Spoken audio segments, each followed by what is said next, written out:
नमो नमः। आज याज्ञवल्क्य शिक्षा का एक विशिष्ट विषय है। वर्णोच्चारण में जो उच्चारित वर्ण होते हैं वह किस प्रकार नहीं हो, जो उच्चारण करने में जिसमें दोष प्रतीत होते हैं वह दोष 14 प्रकार से मुनियों के द्वारा कहे गए हैं। वे 14 दोष किस प्रकार हैं? तो सर्वप्रथम देखिए, स्वर प्रकरण में जो 28वां श्लोक है और 29वां। शंकितं भीतमुद्धृष्टमव्यक्तमनुनासिकं काकस्वरं मूर्ध्निगतं तथा स्थान विवर्जितं विवस्वरं विरसं चैव विश्लिष्टं विषमाहतं व्याकुलं तालहीनं च पाठदोषाश्चतुर्दश। इस प्रकार 14 दोष हैं वर्णोच्चारण में। सर्वप्रथम शंकितम, सशंकित अर्थात शंकालु। शंकालु होते हैं ना, तो उनके द्वारा उच्चारित जो वर्ण है उसमें दोष उत्पन्न हो जाता है। शंकालु होकर के वर्णों का उच्चारण नहीं करना चाहिए, जो संशयापन्न होते हैं। उसके बाद आता है भयभीत। भीतम, तो भीत जो भयभीत है वह क्या है? भयाक्रांत, भयभीत होकर के उच्चारण करना। तीसरा है उद्घृष्ट। उद्घृष्ट जो है, उद्धृष्ट जो है वह क्या है?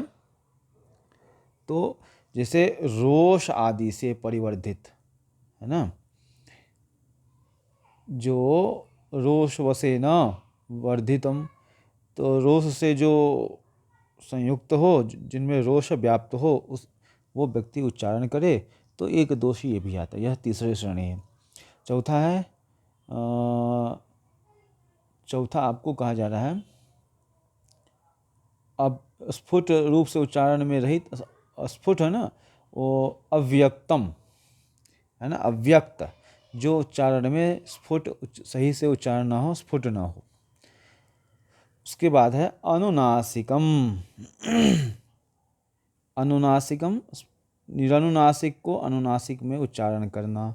जो अनुनासिक नहीं है उसको अनुनासिक बना के उच्चारण करना, यह भी एक दोष है। फिर है काकस्वरम। काकस्वरम का अर्थ हो गया कौवे के सदृश बोलना।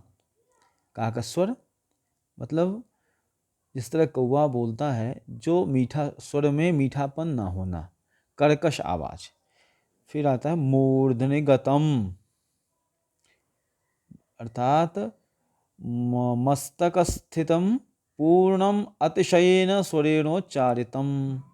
इसका अर्थ हुआ अपूर्ण शब्द उच्च स्वर में कहना। अपूर्ण शब्द को उच्च स्वर में कहना। फिर आता है स्थान विवर्जितम। स्थान विवर्जितम अर्थात अब जो जिसका स्थान है, स्वस्थान को स्वस्थान भ्रष्टम, तो उस स्थान को जो उसका संपन्न वर्ण समुच्चरित उच्चारण है, जिस स्थान का उससे क्या होना चाहिए, जो छोड़ दे, तो स्थानांतर वर्ण का उच्चारण करना। फिर है स्थान विवर्तम विवस्वरम विरसम चैव विश्लिष्टम विषमाहतम। विवस्वरम, विस्वरम, विरसम, षड्जादि स्वर रहित क्या है? उच्चारण। फिर विरसम विषम रूप से माधुर्यादि रस विहीन। विश्लिष्टम, विश्लिष्टम हो गया, विश्लिष्ट का हो गया वर्णांतर में फैला हुआ, जैसा कि विश्लेषितम। फिर आता है विषमाहतम। विषम आहतम, तो वैपरीत्येन ह्रस्व दीर्घादि प्रकटनम, अर्थात वर्णस्वरों का विपरीत उच्चारण। फिर आता है तालहीनम। तालहीन का हो गया जो स्वरादि संतुलन रहितम, जो स्वर में संतुलन है, जो मात्रा काल आदि है, जो विहित मात्रा के त्याग से विराम रहित हो, जितने मात्रा काल हो, जो एक दूसरे के उच्चारण के अवधि से रहित हो, विराम रहित हो। इस प्रकार से तालहीनम च पाठ दोषाश्चतुर्दश, 14 पाठ के दोष कहे हैं। पुनः एक बार देखिए, शंकितम भीतमुद्धृष्ट, शंकितम भीतमुद्धृष्ट इष्टम अव्यक्तमनुनासिकं काकस्वरं मूर्ध्निगतं तथा स्थान विवर्जितं विवस्वरं विस्वरं विरसं चैव विशलिष्टं विषमाहतं व्याकुलं तालहीनं च पाठदोषाश्चतुर्दश।